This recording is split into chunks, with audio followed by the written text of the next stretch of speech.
Hi, I'm Amy Holcomb, Experiential Learning Supervisor, back for another episode of Food Science for the Win. This time we're looking at cooking vegetables. So what really is the best method for cooking vegetables?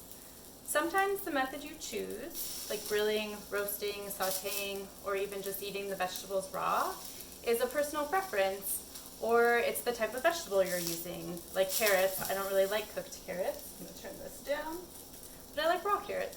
And sometimes it depends on the recipe you're using vegetables for. So a specific dish will ask you to start by sauteing onions in a pan. Regardless of whatever method you use, cooking vegetables is going to break down those really sturdy plant cell walls and get into the good stuff inside plants to help us digest the vegetables better and absorb the nutrients that are there. For our purposes today, we are looking at roasting versus grilling. So roasting is cooking vegetables in a pan, a sheet pan. Let me get mine. In an oven, or in this case I did it in a toaster oven. They got a little dark.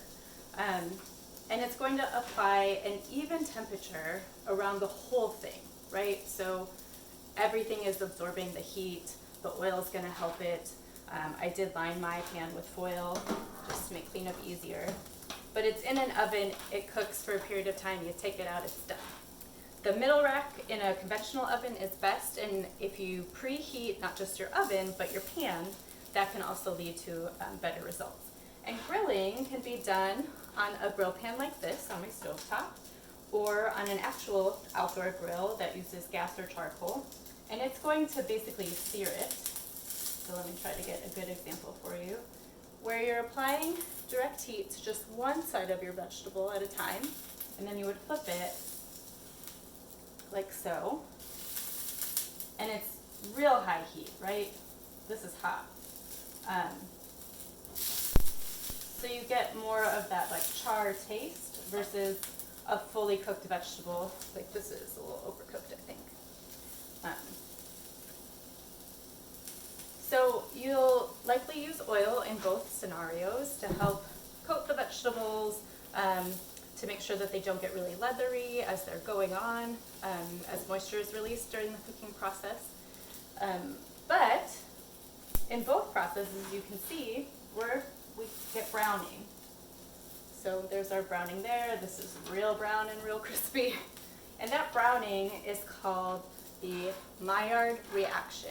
And this is a chemical reaction between the sugars and the amino acids in our vegetables that as they break down and interact with one another, they're going to create these really complex flavors, like so many different flavors.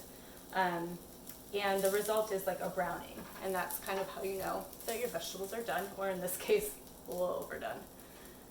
If you want to learn more about the science behind grilling versus cooking, you can check out our resource guide that's available in the video description. We'd also love to hear from you, so if you have a favorite method or technique or your favorite vegetable and how you eat it, leave a comment for us. We'd love to hear from you. And next time, we'll be looking at our grilled or cooked vegetables and figuring out a way to make some simple soups with them as we get into the fall. So until then, please take care and thanks for joining us, and we'll see you next time. Bye.